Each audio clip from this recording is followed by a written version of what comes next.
ஆமா இந்த சார். அளவுக்கு நீங்கள் ஒரு கஷ்டத்தில் உங்களோட வாழ்க்கை பயணம் போயிட்டுருக்கு. இந்த சூழ்நிலையில் வந்து உங்களுக்கு இவ்வளோ பெரிய தொகை உங்கள் கண்ணு முன்னாடி கிடைச்சிருக்கு. நான் கஷ்டப்பட்டாலும் கவலைப்பட்டாலும் இந்த பணம் நம்ம விட்டு பணம் இல்லைன்னு தான் அது நமக்கு தோணுச்சு. ம். நம்மளுக்கு உழைக்கிற காசு கிடைச்சா போதும், நம்மளுக்கு கிடைக்கிற காசு போதும். நம்ம சேவை செய்கிறோம், எங்களுக்கு தொண்டு செய்கிறோம். நம்மளுக்கு கிடைக்கிறப்ப என்ன கிடைச்சாலும் வாழ்த்து எடுத்துக்கிருவோம். ஆனால் இப்போ கிடைச்சது நம்மளுக்கு சொந்த பிள்ளைன்னு தான் கொடுத்துட்டேன் சார். மிச்ச பசங்க மாதிரி எனக்கு ரியாக்ட் பண்ண தோணல. ஏன் இந்த காசை நம்ம எடுத்துக்கூடாது அப்படிலாம் தோணல. அம்மாவோட நல்ல மனசு அதுக்கு எப்பயுமே நல்லதாக தான் நடக்கும். சரி அம்மா சொல்றாங்க செஞ்சிடலாம், அவ்வளோதான் தோணுச்சு. நாங்கள் சம்பாதிக்கிறோம், நாங்கள் வாழ்ந்துட்டு இருக்கோம், சராசரியான வாழ்க்கை எங்களுக்கு போய்கிட்டே இருக்கு. இந்த காசை வச்சுதான் நாங்கள் நல்லா வாழணும்னு கிடையாது. பாதி பேர் சந்தோஷப்படுறாங்க, சரி. பாதி பேர் நீ இப்படி ரோட்ல இருக்க போறியான்னு கேக்குறாங்க. பணம் பார்த்தாலே ஒன்றும் தோணல. இது யாரோ தவற விட்ட பணம், பாவம் உழைச்ச பணமா என்னன்னு தெரியல, இப்படி தவற விட்டுட்டு போயிட்டாங்களேன்னு அந்த பதட்டம் தான் இருந்துச்சு. இப்போ நீங்கள் வீட்டு வேலை செய்கிறீங்க, அதில் உங்களுக்கு என்ன வருமானம் வந்துடுது? நான் வீடு பார்க்குறேன், ஒரு 5 ரூபாய்க்குள்ள வரும் சார். அது வந்து என் பிள்ளைகளுக்கு செலவுகளுக்கு தான் வச்சுக்கிறேன் நான். 5000 ரூபா தான். ஆமாம்.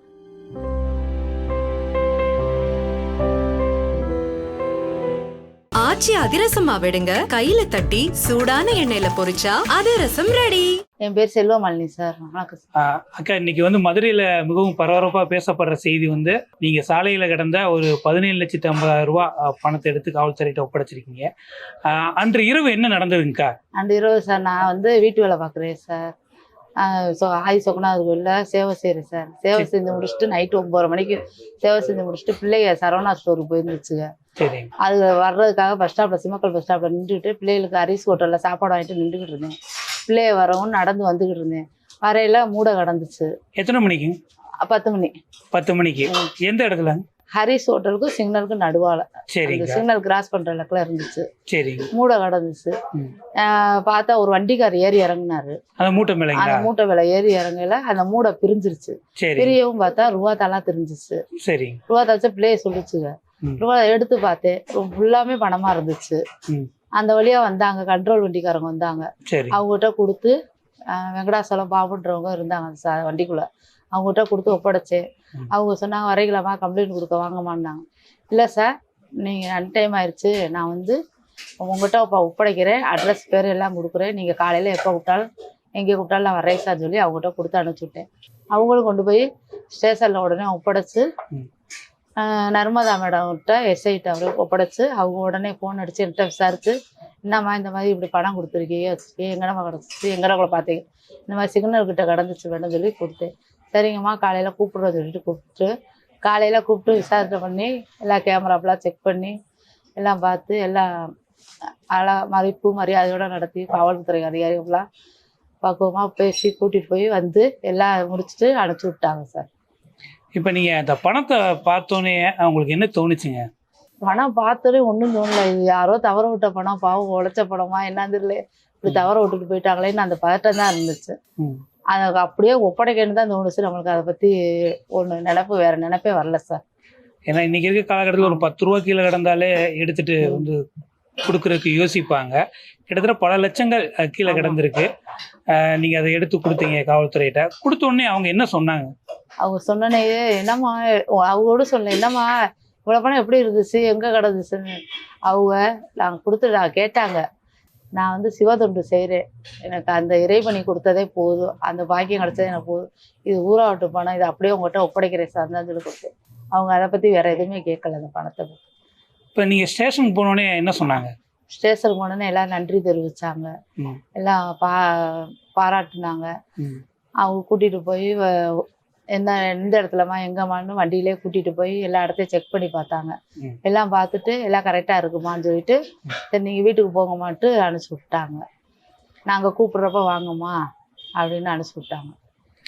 உங்கள் ஃபேமிலியை பற்றி சொல்லுங்கக்கா. என் ஃபேமிலி சார், நான் வந்து எனக்கு 2 பிள்ளைங்க இருக்குங்க. நான் வந்து என்னை என் கணவர் விட்டுட்டு போயிட்டாரு, 18 வருஷம் ஆச்சு.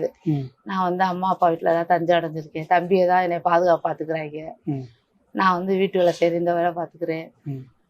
பிள்ளைய படிக்க வச்சிருக்கேன். பிள்ளைய படிச்சுக்கிட்டு இருக்கியா, பையன் படிச்சுக்கிட்டு இருக்கியா, அவன் படிச்சுக்கிட்டே வேலை பார்த்துக்கிட்டே ஃபீஸ் கட்டிக்கிறியா சார், நான் வீட்டு வேலை பார்த்துட்டு நான் பார்த்து செலவுக்கு பார்த்துக்கிறேன் சார் அம்மா அப்பா வீட்டில் உட்காந்துருக்கேன். அவங்க பார்த்துக்கிட்டு பாதுகாப்புக்கு இருக்காங்க. எனக்கு கல்யாணம் பண்ணதுலேருந்து இதுதான் அவங்க தான் பார்க்குறாங்க.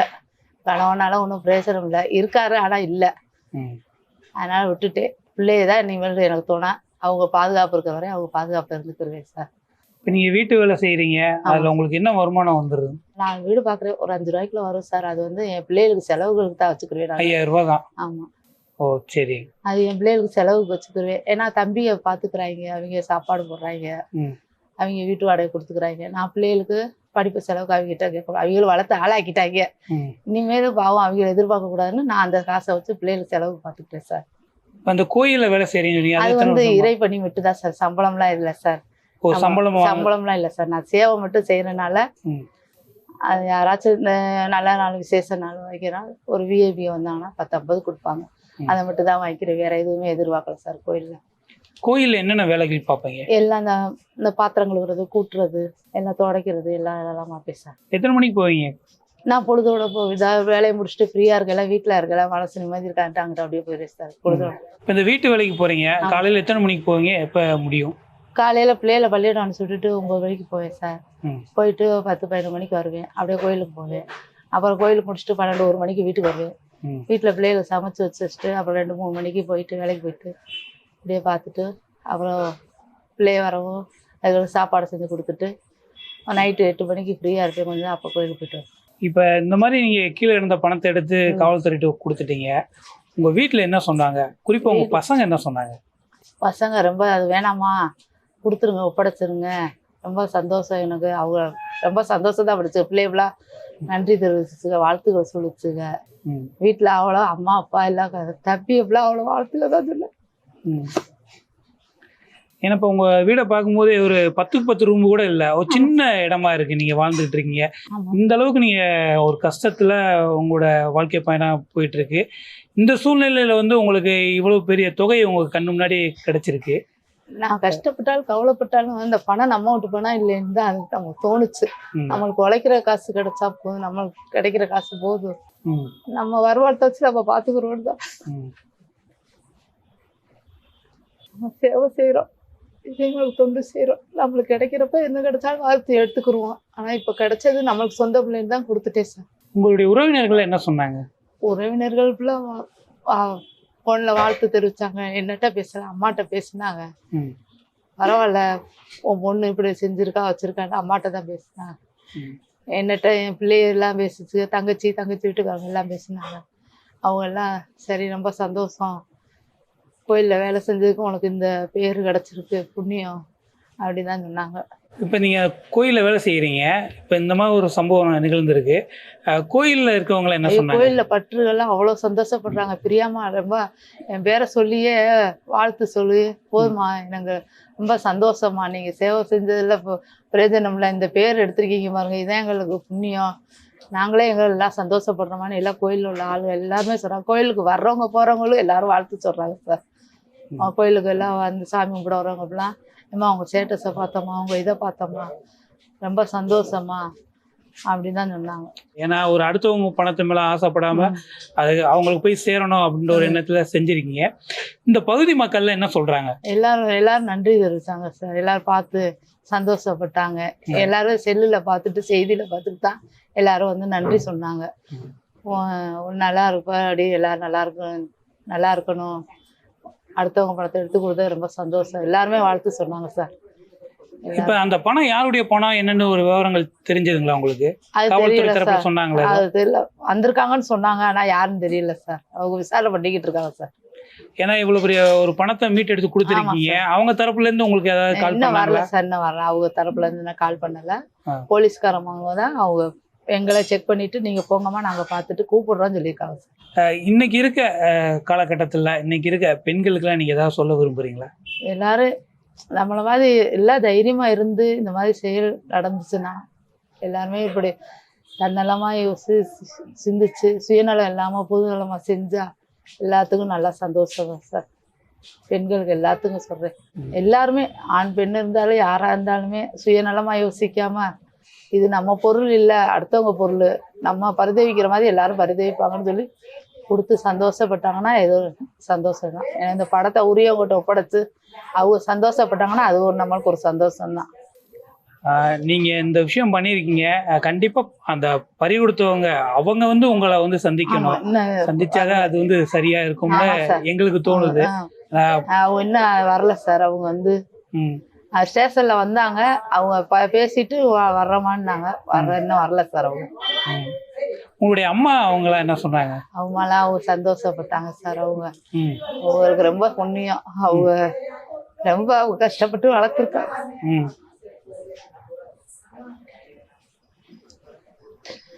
பார்த்தீங்கன்னா நீங்க திருமணம் ஆனதுக்கப்புறம் அம்மா வீட்டில் தான் இருக்கிறீங்க. அவங்க தான் சார் இப்போ என்னை கல்யாணம் பண்ணி 25 வருஷமா அவங்க தான் பார்த்துக்கிறாங்க. ம். இப்போ நம்ம திருமணம் ஆனதுக்கப்புறம் நம்ம அம்மா வீட்டில் இருக்கோமே அப்படின்ற ஒரு நெருடல் அவங்க தரப்புல இருந்து இல்ல ஒரு சார், இது அந்த மாதிரி ஏதாவது அந்த உங்களுக்கு? மாதிரிலாம் இன்ன வரையும் அவங்க பார்க்கல சார். அதெல்லாம் இன்ன வரை நீங்க நல்லா இருந்தா போதுன்னு தான் அவங்க நினைக்கிறாங்க. ம். அதனால அவங்க தான் கல்யாணம் பண்ணி 10 வருஷம் வீட்டுக்கு கணவரோட இருந்தேன். அதுக்கப்புறம் வந்து இங்கிட்டு தான் சார் இருக்கேன். 18 வருஷமா இங்கிட்டு தான் சார் இருக்கேன். கணவர் விட்டுட்டு போய் 18 வருஷம் ஆச்சு சார். இங்கே தான் சார் இருக்கேன். எப்படி இருக்கு இன்னைக்கு வந்து நிறைய மக்கள் வந்து உங்களை பாராட்டுறாங்க இந்த நிகழ்வுக்காக. இதை நீங்க கேட்கும் போது எப்படி இருக்கு உங்களுக்கு? சந்தோஷமா இருக்கு சார். எல்லாருமே ரோட்ல போறவங்க வர்றவங்க இப்ப எல்லாரும் கேட்டு அப்படியே கட்டி தழுவி ஆரவாரம் பண்ணி எல்லாரும் கை கொடுத்து பாராட்டல நம்மளுக்கு அது இன்னும் மேற்கொண்டு சந்தோஷமா இருக்கு. நம்ம பிள்ளைகளோட இருக்கிற நம்ம பிள்ளைய சந்தோஷத்தோட மற்றவங்க வாழ்த்துறது ரொம்ப சந்தோஷமா இருக்கு சார். அதுல இந்த நர்மதா மேடம் ரொம்ப அவங்க அப்படியே கூடவே வந்து என்கொயரி பண்ணலாம் கூடவே கையை பிடிச்சிட்டு விடாம அந்த மேடம் வந்து என்னைய ரொம்ப பாதுகாப்பா கூட்டிட்டு போய் மதிப்பா அம்மா அம்மான்னு சொல்லி அந்த மேடம் ரொம்ப என்னைய இன்ஃப்ளூயன்ஸ் பண்ணி எல்லாம் நல்லா பார்த்துக்கிட்டாங்க. அதெல்லாம் மதிப்பு மரியாதை கொடுத்தாங்க சார். அவ்வளோ எனக்கு அதுவே ரொம்ப சந்தோஷம் சார். அவங்க அதுக்கு கொடுத்ததுக்கு எனக்கு ரொம்ப சந்தோஷம். அவங்களுக்கு நன்றி தெரிவிச்சுக்கிறேன் சார். ஆமா, உங்களுடைய வீட்டை பார்த்துடலாங்களா? பார்க்கலாம் சார், வாங்க சார். ஓகே.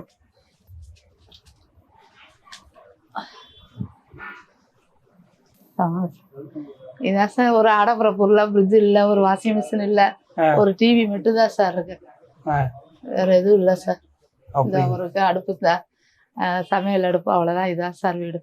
கிட்டத்தட்ட ஒரு 10க்கு 10 ரூம் கூட இல்லைங்களே. அவ்வளவுதான் சார்.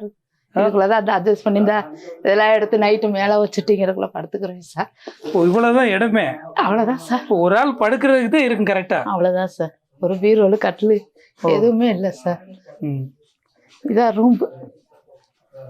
இந்த அளவுக்கு நீங்க வறுமையில கஷ்டத்துல இருக்கப்ப இந்த ஒரு நிகழ்வு பண்ணிருக்கீங்க. உண்மையிலே ரொம்ப ரொம்ப ஒரு பாராட்டக்கூடிய ஒரு தருணம்.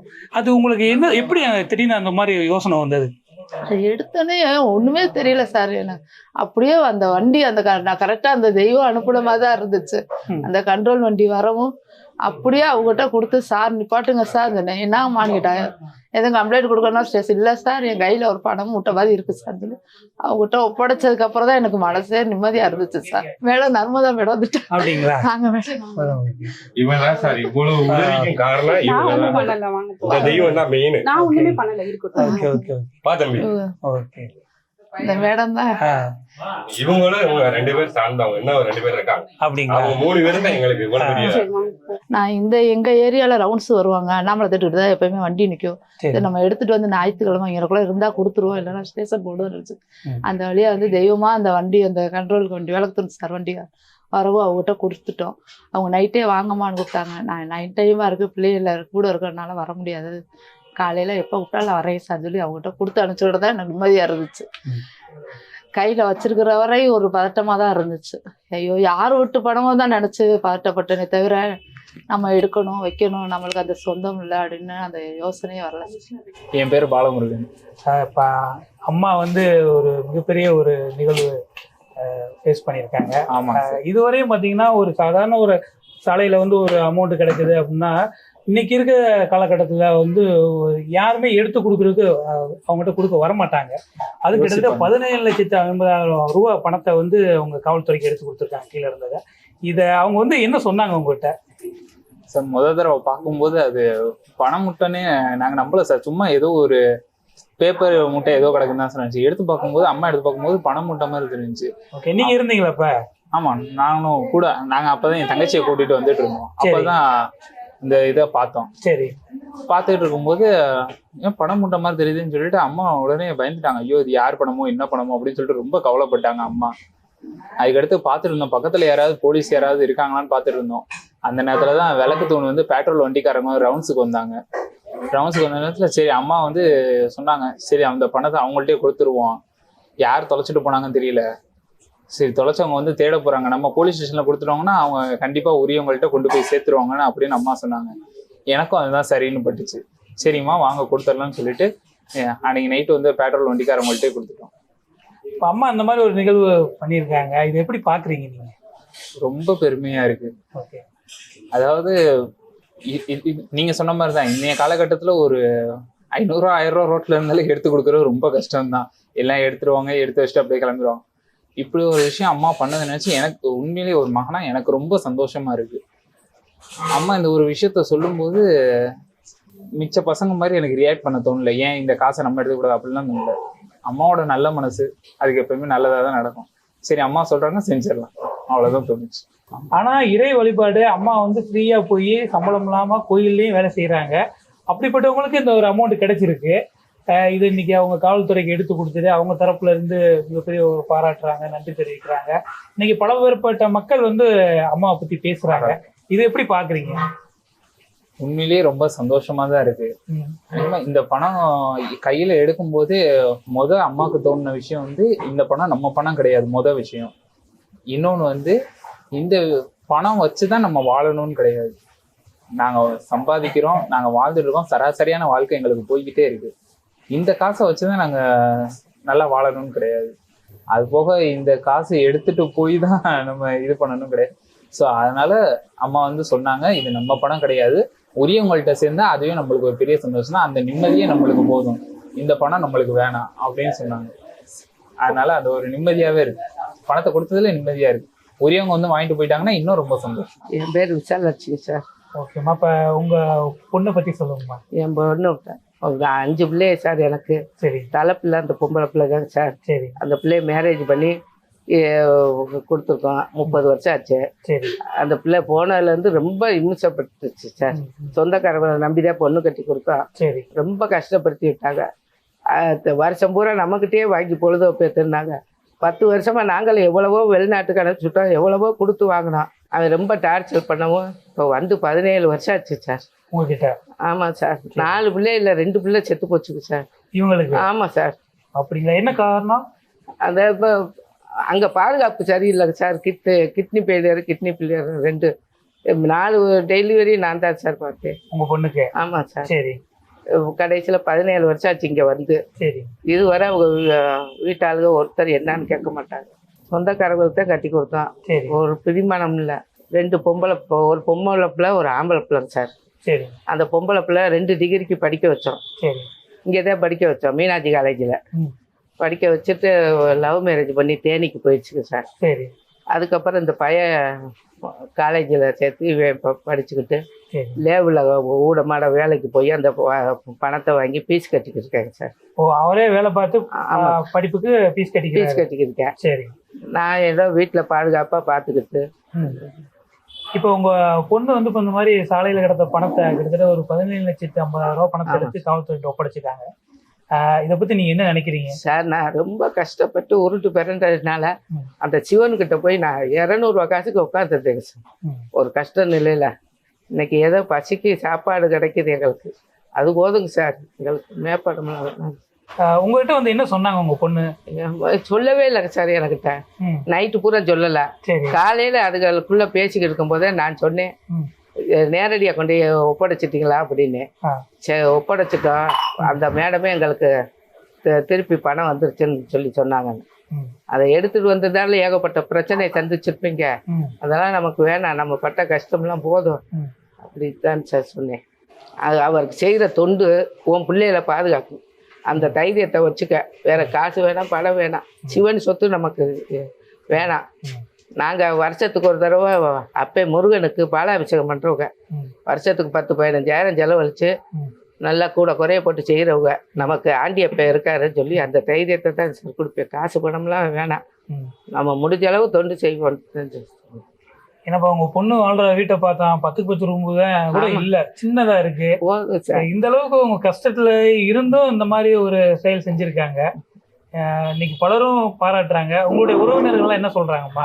பாதி பேர் இப்படி சொல்றாங்க, பாதி பேர் அப்படின்னு சொல்றாங்க சார். எப்படி சொல்றாங்கம்மா? பாதி பேர் சந்தோஷப்படுறாங்க, சரி. பாதி பேர் நீ இப்படி ரோட்ல இருக்க போறியான்னு கேக்குறாங்க. அதை பத்தி எனக்கு கவலையில ரோட்ல உட்காந்தாலும் நான் 12 மணி வரை ரோட்ல உட்காந்தாலும் எனக்கு தைரியமா உட்காந்துருக்கேன். என்னை யாரும் தள்ளி நிக்க சொல்லாத அளவுக்கு இருக்கேன். அப்படி சொல்லிதாங்க சார் நினைச்சுக்கிட்டு இருக்கேன். நான்லாம் எதுவுமே சொல்ல மாட்டேன். நீ இந்த நேர்மையா இரு, எதுலயும் மாட்டிக்கிறாத, நேர்மையா மட்டும் இரு. எதுக்கு இப்ப எந்த இதா இருந்தாலும் அவருக்கு செய்யற தொண்டு மனசு எண்ணங்கள் நல்ல எண்ணங்களா இருக்கும். நீ என்னைக்கு கோயிலுக்குள்ள நுழைஞ்சியோ எண்ணங்கள் நல்லா இருக்கும். நான் பட்ட கஷ்டத்தை எப்படி தூக்கி விட்டாரோ அதை போல உன் பிள்ளை 2 நல்ல ஆயுசோட இருக்கு. பெண்கள் தைரியமா பொழைக்கணுங்க சார். தைரியமா எதையும் லாப நஷ்டம் எல்லாத்தையும் சமாளிக்க தைரியம் வேணும் சார்.